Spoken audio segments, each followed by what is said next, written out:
From the creators who brought you RuPaul's Drag Race and $1 Million Listing, this is World of Wonder's Wow Report. Things that make us go wow. Hello, everyone, and welcome to the Wow Report here on Radio Andy. I am Tom Campbell, Chief Creative Officer at World of Wonder, filling in for Fenton Bailey, our fearless leader, who is making a documentary. That's right. Joining us this week and every week is Club Kid turned best-selling author James St. James. Woo! It's me. Yeah. And filling us our little triumvirate out is triumvirate Sure. is Blake Jacobs, our producer, who needs a permanent chair, but we can't seem to get James to leave the show. Hi. So I'm the next one to go. I know it. I know my contract. We get together every week. This, by the way, has been a horrendous week. There's so much huge darkness happening in the world right now that we are going to distract you with some really silly thoughts for the next hour here on the Wow Report as we count down the top 10 things this week that made us go wow. Let's jump right in with number 10, James. Number 10. I watched the Beckhams on Netflix, which I went into it with I was very excited for it. I really was looking forward to it. Unfortunately, if you think this is going to be the Kardashians, you are sorely to be disappointed. I know. I was like, he plays sports. Well, that's just yes, there are some fun little Victoria moments where she's bitchy and funny, but for the most part, what you have is rewatching Beckham's every football moment, every kick, every goal that he has ever scored from 1990 onwards. It is a hype video of his career, is basically what it is. And you have to sit through so much football and you watch. I mean, literally, it was like, how many was it? Like 40 hours, 50 hours, 100 hours of watching football from the 90s. I only watched the first episode and I was like, this is a little too much. I might just fast forward to the Victoria parts. No, but you can't, because literally it's like an hour of like football goals from the 90s, and then Victoria will have like 2 seconds and she'll say something bitchy, and then it'll go back to 1994, and then it's and then we do 1995, and it just goes on and on. Yes, Tom. I have the most important question that I'm going to tune out, which is, do you see him in his underwear at any point? No. What? No. What? Literally all it is just recapping his career. Is basically someone wanted to remind people that Beckham was once the biggest star on the planet. And so we go football star. Football star. Yes, it's just an absolute rim job to David Beckham's career. Do you remember, am I making this up? Back 15 years ago more, when reality was new and hot and like Britney had a show and all that kind of stuff, wasn't there a Beckham show on NBC or a series that they did that turned into a special about the Beckhams? You jogged my memory just now. I do think so. There was like a short-lived show. It was supposed to be a series. They made it like into a pilot, a one-off, because no one did it. It was back when people were going to make reality movies. Everything was reality. And it was very tame, I think. But I remember at the time there was a New York Times article that talked about them. The first time that people call themselves, we are a brand. Our marriage is a brand. Each of our children is a brand. It was so scandalous at the time, incredibly accurate. But this is their second go around, and they still haven't really given us what we want. Yeah, and they don't give you. There's a thing that's going around on social media where Victoria is talking about how she grew up middle class, and then he sort of peeks in and says, "Be real, be real," and that is the only 20-second clip that you can pull from it. And there is nothing else funny or interesting or it really is. It's just a recap of his career. I mean, it just goes on and on and on. I beg you not to watch it. So we're ugly, uncultured Americans, and we're gays who don't like sports. So it's a tough one for us. It's tough. Yeah. Right. I mean, if it would have just been the Victoria Beckham show, I would have loved that. More Victoria, more posh. All right. More stuff for World of Wonder to follow up on. Thank you, James. Thank you. We got to call get a posh, get her show. All right, let's move on now to number 9. Oh, you guys. Number 9.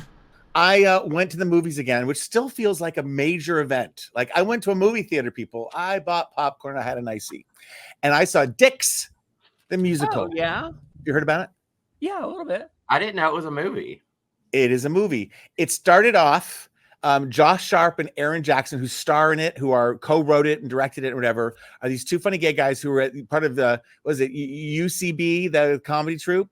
And they did this thing. I think it was called Fucking Identical Twins. Spoiler alert. Oh, right. Yes. And it was like a half-hour sketch, and it was legendary. And now this is an A24 film.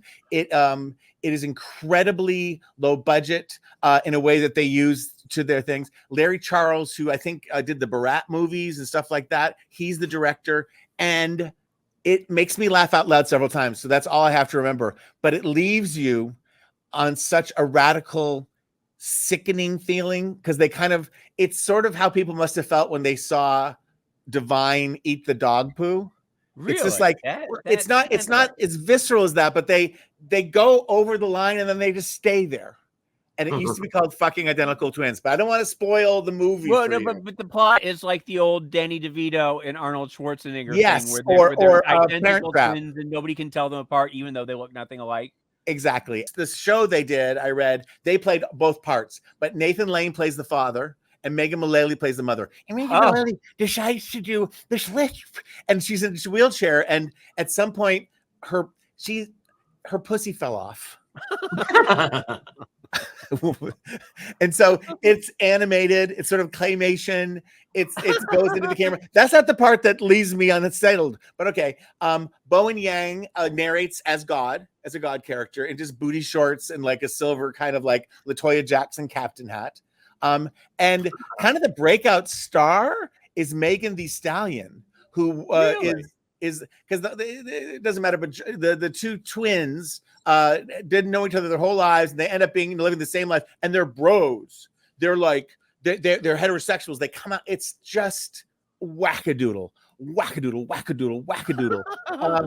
And I think you have to see it. I also felt it's feeling really good. Bottoms is a movie I still think is amazing, and it's good to be in a full theater with air conditioning, because with a bunch of queer people having subversive, giggly laughs, and that's what happens. So I'm going to give a 2 dicks up for Dicks.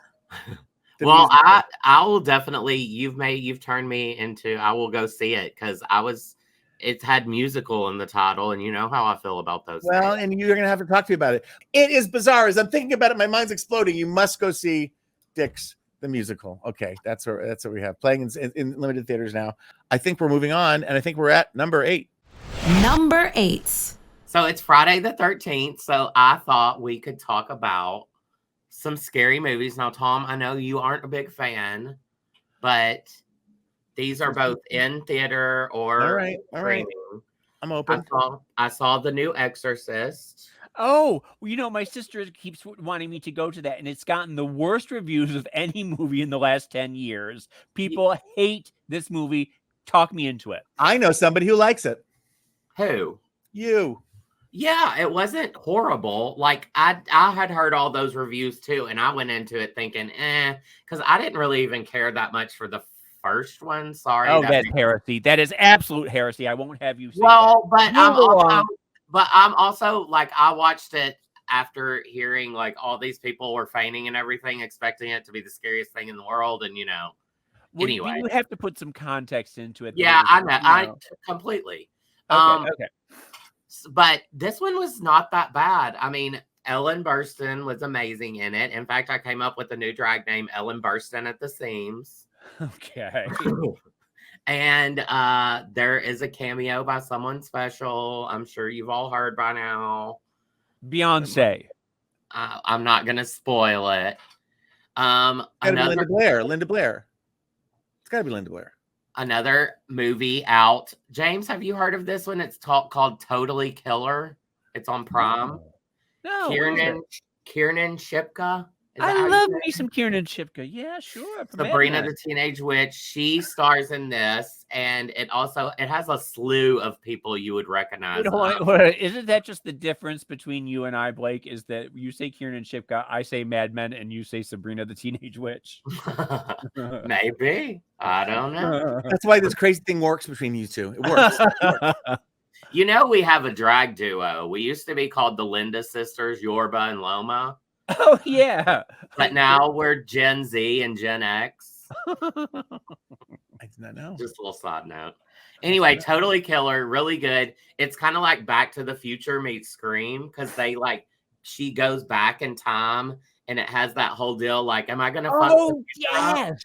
Where she's being chased by a serial killer, and so to escape the serial killer, she goes back in time to and tries to kill the serial killer before he becomes the serial killer or something. Yeah. Yes. Okay, I have heard of this, and people That's a are good raving plot. about this one. That's a good plot. And what, James? People are raving about this one. Yeah, it's really good. It's on Prime. I think you would enjoy it. I think is it super gory or not so gory? No, it's not too bad. Yeah, I like tension. I don't like a lot of gore. This is one of those pretty kind of funny, like it's borderline, not even a horror movie. You know, yep. All right, you could get through this. Check.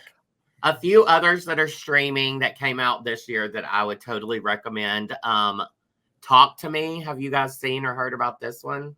It's an A24 film from Australia. It's like the kids get this hand thing, and they say they like hold its hand, and they say, talk to me. And then they go like into this state where they meet people from the dead. It's really good. It was kind of a sleeper horror I'll film. tell you something. A24 has really taken over Hollywood, haven't they? Yeah. It's really strange how they have managed to just, I guess since the pandemic, they have just really. Have you ever gone to their website? They have merch. Yeah. They have merch for their movies, like really cool merch. They do, yeah. Bodies is also streaming with Bodies was one of my favorite of the year too. That's A24. That Rachel Sennett from Bottoms is in that. Barbarian, Terrifier 2. Remember that one? That's super gory from last year. That's streaming. It's yeah. That was That was the one with the You loved that. Of course, Megan. Sure. Which I still haven't seen. You have to see Megan. I think that's on Peacock. And then finally, there's this scary movie. It's on Shudder, but you can probably rent or buy it. It's from 2019. It's called Haunt, and it's really good to be like a streaming something that you may not have heard of before. So I would suggest watching that one. Okay. Blake, you have set us all up for a Halloween season of spooks and goops and things of that nature. Tricks and treats. Tricks and treats. I love that. Yeah. All right. Well, we're going to take a little break. Before we do, Blake, do we have anything to plug? RuPaul's Drag Race UK is streaming right now on Wow Presents Plus.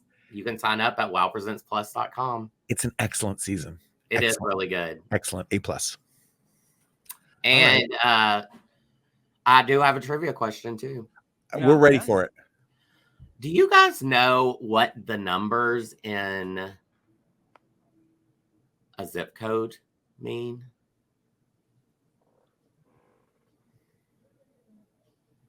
Okay. The answer is no, but I'm going to be Googling during the break. When we come back, we will continue counting down the top 10 things that made us go wow. This is the Wow Report on Radio Andy. You're listening to World of Wonders Wow Report. Things that make us go wow. Welcome back to the Wow Report on Radio Andy. It's Tom Campbell, James St. James, Blake Jacobs, filling in this week for Fenton Bailey, our fearless leader who is at work in the field, making content. Before the break, Blake asked us this trivia question. What do the 5 numbers stand for in a zip code? Probably state, county, neighborhood, and street or something. I don't know what. Longitude and latitude. Good guess. There's this funny little like 60s cartoony, like it's adults singing this song that I saw recently, and it explains it. The first number, if you've ever noticed, you're from the East Coast. What does your start with over there? Tom? Our zip code. Yeah. A 0. And over here, it's 9. Correct. So it's kind of like the section of the country. Oh. The next 2 narrow it down to like an even smaller. Wait. You only have 0s and 9s. There's no other. Well, it's then 1, 2, 3, 4 across the country. Right. In these pillars of zones up north and south. Right. So it's like the East Coast is 0. Arkansas is 7. You know. And then the next part, the next 2 are, it narrows it down even further. And then the final 2 are the code for your local post office. I live in West Hollywood, 90069, bitches. 69. That's right. Yeah. Well, James either is distracted or fascinated or is having a little mini stroke. I don't know what's happening. James, are you ready? Are you ready to move on? I am. All right. Let's take this countdown and let's bring it in at number 7. Number 7. Bob's Burgers, okay, which is in season 14, which is usually around the time when quality starts to, tank a little bit. They had one of their best episodes ever. It was episode 2. It was called The Amazing Rudy, and it was told from the point of view of regular size Rudy, who is one of the sort of like a tertiary character. He's been on the show a couple of times this season. He's a friend of Louise's. And this was a whole episode dedicated to him. And when I tell you that this was Emmy worthy in a way that I haven't seen an animated show be in years, it brought tears to my eyes. It was one of the saddest, most poignant, most delicately told stories. He wakes up in the morning and he's living with his father, who is divorced, and the father has anxiety and depression and bipolar, and he's very nervous and high strung, and the way he's talking to Rudy, it sort of makes Rudy all high strung and everything. And they're going to dinner with his ex-wife and the ex-wife's new boyfriend, and so Rudy at some point during the meal screws up, and he goes and he runs all over to the Belchers, and you see him looking through the window at the Belchers and how they have this easy relationship, and they're all just laughing and loving each other, and it's everything that his life isn't. And he just sort of looks in the window watching them, and then he goes and makes up a lie so that he can spend time with them and go to have dinner with them. And I'm not doing a very good job of explaining it, because when I tell you that it is like, I was sobbing at the end of it. It was just so beautifully done. And it's just kudos to Bob's Burgers for still, taking chances and doing things that they've never had an episode that wasn't the Belchers. It was just a different thing. And I do think come Emmy time, you will see that this will be nominated. It's just spectacular. Yeah, episode 2, season 14, The Amazing Rudy. Do you think it might have been like a backdoor pilot for another, like a spinoff? I don't know, because I don't know that there's a lot of areas that you can go with it, because it's such a downer that I don't think you could do every single episode like that. But to go from, how it's always just goofy and funny and laugh out loud, to have something that was just very poignant, it really sort of struck you. Can I tell you the memory that it just flashed in my mind that it sort of doesn't relate? But I think I ran away from home once, for like an hour, and I left at dinner time, and I went through the backyard, and then I realized I had no place to go, and I'm young. And so I ended up sitting like below the Penards, who live sort of behind us, as they're having dinner.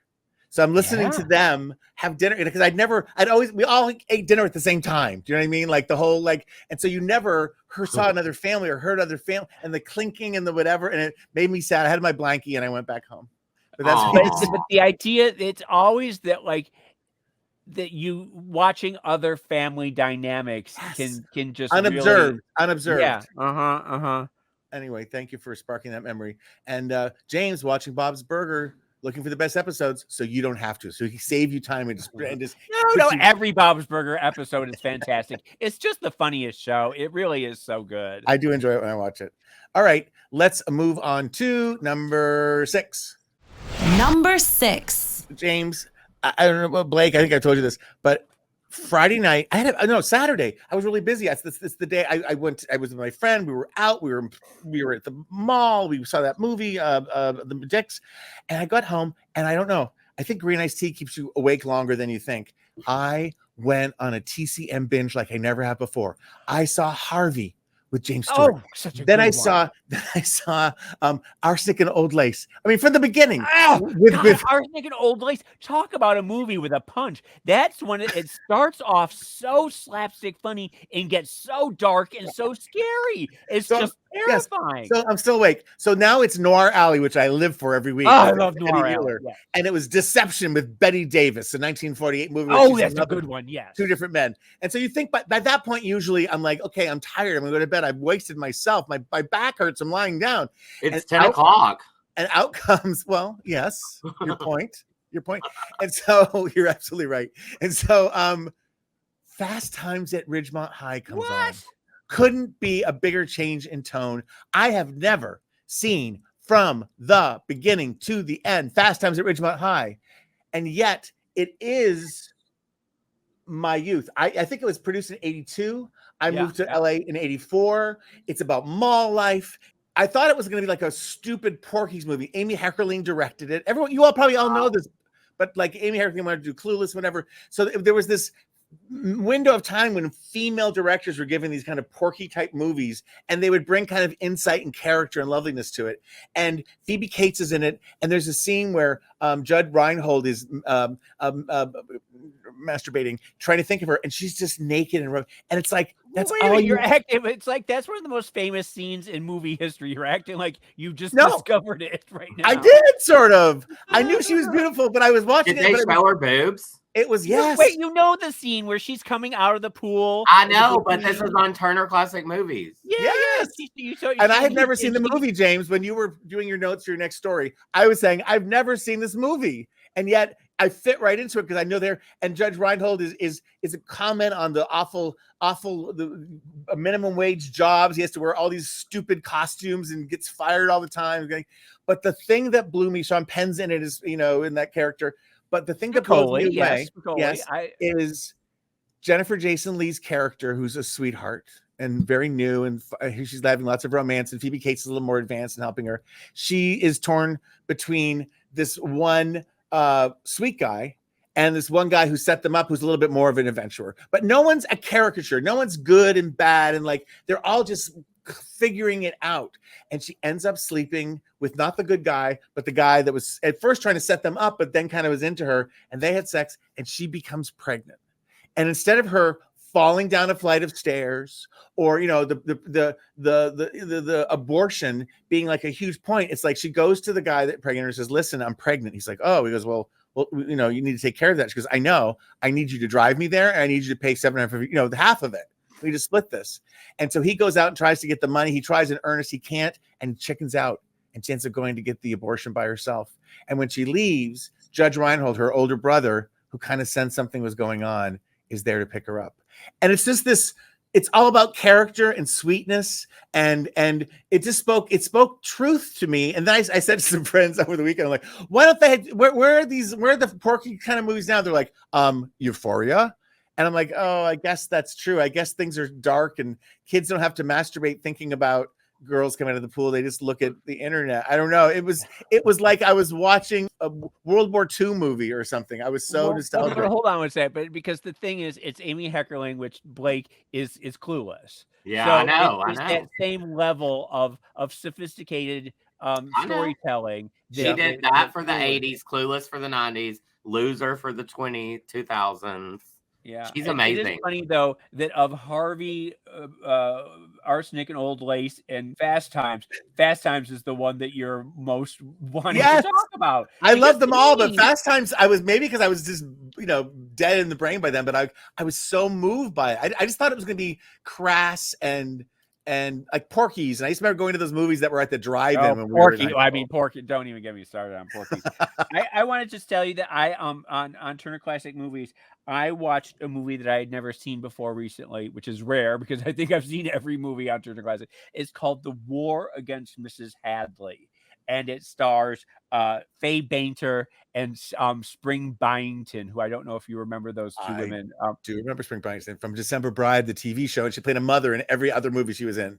She's very much like Billy Burke. She's one of those dithery, sort of fithery, Yes. fluttery, socialite characters. And this is a woman who is a socialite, a snooty sort of bratty, entitled woman who, when World War II begins, it's bothering her, and how dare they try and take away her son, and how dare he's got things to do. He needs to drive around, and they're taking away her chauffeur, and they're taking away her maid. The war is a big inconvenience to her, and then she ends up learning her lesson. But it's spectacular, and it's one of my favorite movies that I've seen in the last year on Turner Classic Movies. So look for that one as well. It's called The War Against Mrs. Hadley. On what would we do, James, without Turner Classic Movies? Thank you for saving it, Spielberg and all those guys. All right, we are moving on with the countdown. I believe we're at number 5. Number 5. Yes, I want to talk about Halloween costume ideas for 2023. Oh my God, this is like a morning show for Blake. He's like doing our demos for us. All right. Okay, first up, there's always going to be Taylor's and Beyonce's. Duh. Sure. But this year you also have the boyfriend, the football guy, Travis Kelce. Yeah. What about Brittany with knives? Brittany was very good. Yes. What about? Remember, everyone was saying Megan. There's going to be tons of Megans. Yeah, doing her dance. Wait, wasn't that last year though? Mm-mm. I mean, it might have been last year, but it hasn't been since Halloween. Okay. Oppenheimer and Einstein. But you're gonna say Barbie next. Barbie, Ken, Alan, Midge, all of them. Yes. But you should go with Barbieheimer. You should try to figure out a way to do like Barbie as a nuclear explosion. Yes. Didn't I send y'all that clip of she had that like Violet Chachki-esque outfit on, and she went to see Barbie, and then like undid it, and it was all black, and she went to see Oppenheimer. I'll find it. I did see that. Okay. What about Jennifer Coolidge? Oh, wait. Yes, sure. I like that. God. Cocaine Bear. Okay. Cocaine Bear is not talked about enough. We should talk about Cocaine Bear every episode, but okay, that's good. Thank you for the mention. How about if you're a skinny mini and you could go as Troye Sivan, you could wear like white briefs, black chaps, and have like a necklace with a big Rush bottle on it. Oh, that's good. What about a Nepo Babies? Yeah, okay, sure, okay. I like that. Rihanna at the Super Bowl. Oh, wow. That feels like years ago. But I know. All this feels like a long time ago, baby. Well, I mean, they're just all ideas for you. I mean, you don't have to be, fucking something that happened yesterday. Okay, well, don't get angry. or do you? That's the question left behind. All right. Well, it's time to take a little break. Before we do, Blake, what you got? I just want to remind everyone that House of Avalon has a new TV show called Avalon TV on Wow Presents Plus. You guys were at the party. I didn't go. James went. Orville Peck was there. He looked absolutely. Jeremy Scott was there. A lot. It was really fabulous. It was at the Soho House downtown. I looked absolutely stunning. You did, by the way. I looked gorgeous, and I went with Nigel Zeff, who showed up in shorts and a white T-shirt from Uniqlo that he had just gotten that afternoon. And I was like, "How dare you, sir? You were escorting me!" And so I was furious with him for that. Well, that's the yin and the yang of our friendship. But it's a House of Avalon, which is Simone, Gigi Good, Hunter, and Marco Monroe. Yeah, and they live together, they create together, and they've made a show that's funny, smart, stupid, and they showed it. They showed the first episode, and the audience went bananas for it. It is so funny and so cute, and they are all so just goddamn fabulous. I mean, down to their toenails. I mean, everything about them is just chic as shit and just fabulous. All right. Well, that sounds fabulous. That's Avalon TV on Wow Presents Plus. Subscribe to watch. And we're going to take a little break. When we come back, we will continue the countdown of the top 10 things that made us go wow here on the Wow Report, Radio Andy. You're listening to World of Wonders Wow Report. Things that make us go wow. we're back. It's the Wow Report. You've got Tom Campbell, James St. James, and Blake Jacobs here counting down the top 10 things that made us go wow. Number 4. Number 4. It was revealed this week that Jada Pinkett Smith and Will Smith have been separated and have not been living together for 7 years now, since 2016. Yeah. All I have to say is TMI. I don't care about this marriage. I don't need to hear about it. I don't need to hear all the sordid details. But let me just say that for a show that has this Red Table Talk that she does, that purports to tell, it always said that they are telling the truth about their lives and the truth. How has it been all these years that this has not come up once? And the reason is because Jada has a book dropping next week, a tell-all, and so she has been saving this for the book, and it's just one of those icky. It invalidates everything she said for the past 10 years. You mean to tell me that Will Smith slapped the shit out of Chris Rock, ruined his career, got banned from the Oscars, swept us all up in that drama for months and months and months, and they aren't even stopping for 7 years? Like, you did all of that for a person that like you've broken up with? Like, what was all of that? If it just, none of it makes any sense. Why are we talking about it? It just, like, why are you forcing us to deal with your shit? Oh, God. You need to look in the mirror and have a conversation with yourself about that, James.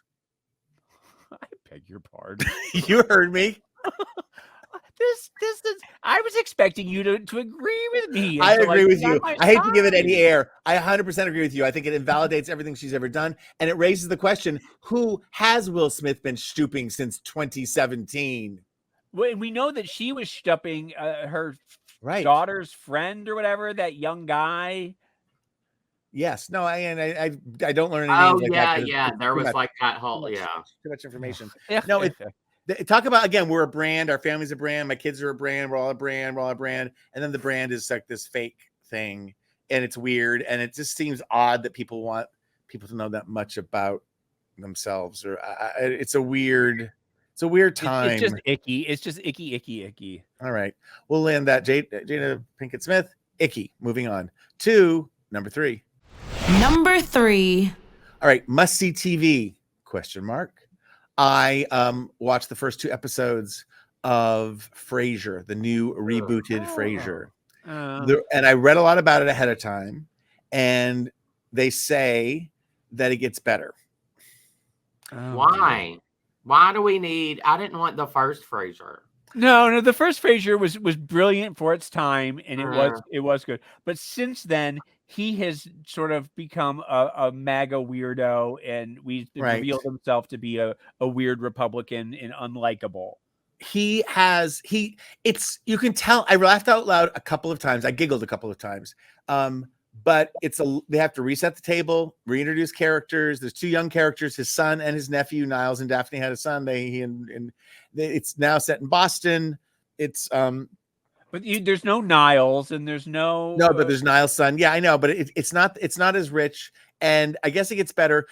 Someone pointed out that the reason that Friends or The Big Bang, all these things do so well on streaming is because there's thousands of, there's hundreds, there's just one after another, and 25 episodes a season, whatever. And because of the economics and the cheapness or whatever of streaming, they can do 10 Frasiers. So just when it starts to get a little bit they get cooking, they stop. So it's going to be interesting to see. And it does beg the question, I don't think we need a new segment. I don't think we need a new Frasier. I don't. It's horrible. But and there's some things that I liked. But for the most part, I'm wondering if people will watch out of nostalgia. I watched too, so they got me. But I don't know if I'm gonna go back for more. Yeah. I mean, is Daphne still on it? No. And who's the one who was the Roz? Roz. Is she on it? What was her name? Perry. Gilchrist or something. Yes. Yeah. No. It's not. So it's not nostalgia like that. And they sort of deal with the dad's death that just happened. It's just, I don't know. It's just What about the reason. dog? The dog has to be dead. It's been 20 years. The only little bright light this week, and here I'm going to speak out of both sides of my mouth, is Seinfeld in a stand-up routine that's gone viral hints that somebody asked him in the audience, like, what did you think of it? Meaning the last episode, which, everyone loves Seinfeld. I still watch Seinfeld, but that last episode where they were in court and they all went to jail for horrendous behavior, people think is one of the worst episodes. So there's discussion, there's hints that they might be, this is my interpretation, remaking the final episode or doing one more episode. Which I'll tell you what the online chatter is. Oh, go. He's setting up a Super Bowl commercial in which they reunite. And that's it's not a whole episode, it's not a new season, it's a Super Bowl commercial in which they all get paid $1 billion to do. You know what? I'm gonna buy that flavored Doritos, whatever it is. Because I'm a sucker, because I'll take anything. All right, moving on now to number 2. Number 2. I just wanted to give a little rest in perfection to someone from West Hollywood. She's a legendary drag queen, Worthie Momma Mitchum. Worthie Paul Mitchum, who was Momma, known as Momma, and a mainstay in West Hollywood, and a huge Disney queen. And I knew this, and I had to double check it. She ran Bob Mackey's costume shop in the Valley. And there's an article from like 2003 in the LA Weekly. And I always knew that Momma, because Momma was, before Drag Race, Momma was done up. Momma was like this big Momma with big boobs and a little like the Harvey Korman Momma, but put together and just a thing of beauty to see. Well, and pre-Drag Race, she was kind of one of the queens of LA, Absolutely. And then I found out that she was associated with Bob Mackie, made me very happy. And, when we talk about, she was not a Drag Race queen, but when you talk about drag queens being on the front lines of social change, of fundraising, of just nightlife, of being in those safe places night after night, and there's all these incredible tributes of young people who are not young now, but who came in, who met Momma, and Momma made them feel welcome. It just brings tears to your eyes because those are our families and that's our connection. And I follow Momma on Facebook and having some health problems and sharing them and getting help and whatever, but her brother did announce, and I was happy to see the WeHo Times picked it up right away, and they're useful. And then LA Times, I think, did a little article in ABC. So it's nice to know that that even our drag queens, who sometimes are ignored by main media, are being recognized, even sadly in their passing. Is it possible? Because I remember coming out to LA in the early 90s before I moved out here. Was she around then? Has she been around for that long? Because I feel like I met her and the Chanel twins and everybody in the early 90s. I think so. Yeah. Anyway, there we have it. We don't go away. A little break. When we come back, we're going to reveal not just the thing that made us go wow, but the person that made us go wow. A special guest will be joining us when we continue here on the Wow Report on Radio Andy. You're listening to World of Wonders Wow Report. Things that make us go wow. Welcome back to the Wow Report here on Radio Andy. It's Tom and James and Blake, and the time has come in our countdown to reveal the number one thing, the number one person, the number one author that makes us go wow this week. Please welcome to the Wow Report.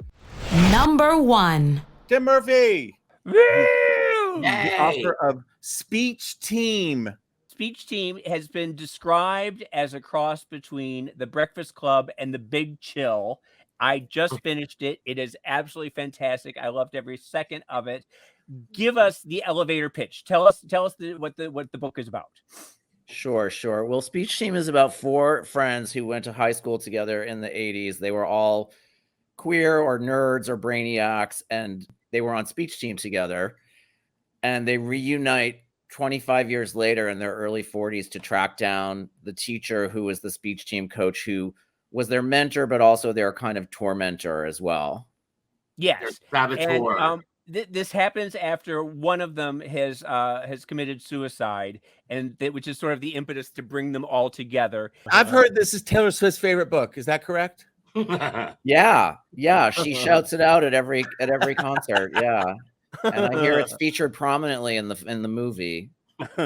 The narrator is a very messy queen who is sort of like the template for the unreliable narrator, and he is from Providence, Rhode Island, is where he lives, but he used to be a scene queen in New York, and he has a lot of issues, and he falls apart very spectacularly at Who one does point. that sound like? Oh, gee, I don't That's know. just it. That's my question. How much is it based on you? Or you? Oh, I mean, he's very he's every gay. No, he's very much based on me. I mean, that's why my name is Tim Murphy, and I named him Tip Murray. No, he's very much based on me. I mean, I would say a big point of departure is that, some people, he lives in Providence, Rhode Island, and some people have said it's a diss of Providence. It's not. I went to college in Providence. I love Providence. And as someone who's been in New York for 32 years, I often think about moving elsewhere, and Providence is at the top. Providence is a really sweet, cool city. And so I would say a big point of departure is that I stayed in New York and he leaves. So in some ways, the book is a kind of what if I hadn't, how would that have shaped me? Would I have been very bitter, by my early 40s if I felt as though, my dream had collapsed and I had never really resuscitated it? What happens to him, what this particular teacher and speech coach says to him when he's in high school, when he's 15, was said to me by a teacher in high school. I had a teacher who I won't ID. It doesn't really matter. I mean, none of them. Well, we know how you change names now, so we can figure it out. A little creative Googling probably could answer the question. But he, after school one day, this teacher took me aside very privately and was like, "What is your deal?" And let me be clear, this is a teacher who I admired, who was a mentor. It's the worst. And who I wouldn't have, he was not a jock teacher. He wasn't one of the teachers that was teaching so he could coach football. He was a real liberal arts kind of teacher. And he said, "What is your deal?" And I said, "What do you mean?" And he was like, I forget the exact wording, but he said something like, "Why do you flounce and mince around this school like a flaming homosexual all day?" Well, and I said, "Because I was born that way, bitch." Yeah. I didn't. I wish I had. We didn't have our Lady Gaga then. We didn't have her. This was We didn't have- 1985. I get it. Really leave a scar. They really do, and Yeah. Especially the teachers you love and admire. They have so much influence on your soul. Oh my God. This was such a shock to me because if I had expected this from any teacher, which I really didn't, I mean, I got a lot of, as reflected in the book, a lot of bullying and abuse from students, from peers, not really from teachers. And even if I had, I wouldn't have expected it from this one. So it was like, I was stunned, and I was the very mouthy. I was never at a loss for words, as a teen.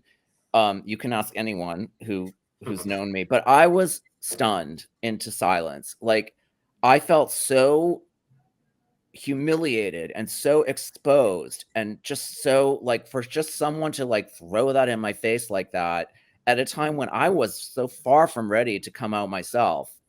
I couldn't even admit it to myself. I was growing up in a very small, mostly Catholic town in Massachusetts in the mid 80s. I mean, everything started changing maybe just a decade after, in the 90s, but it had not started in the mid 80s by any means. I mean, this was the height of AIDS phobia, and that was the same year Rock Hudson died of AIDS. It was not an enlightened time. And so to have him throw this in my face was just so shocking. And I remember just walking out in a daze, like I just felt like someone had slapped me so hard. I was seeing birds were spinning around me. That's my recollection of it.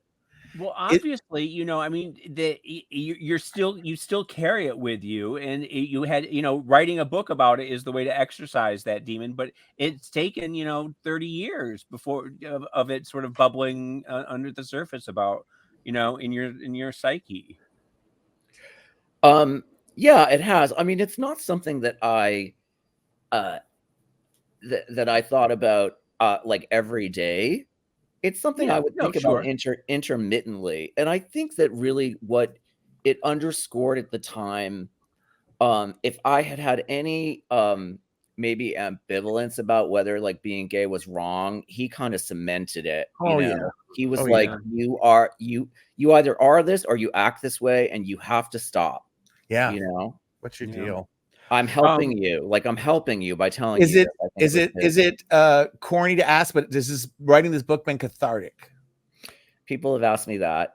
No, I'll be honest.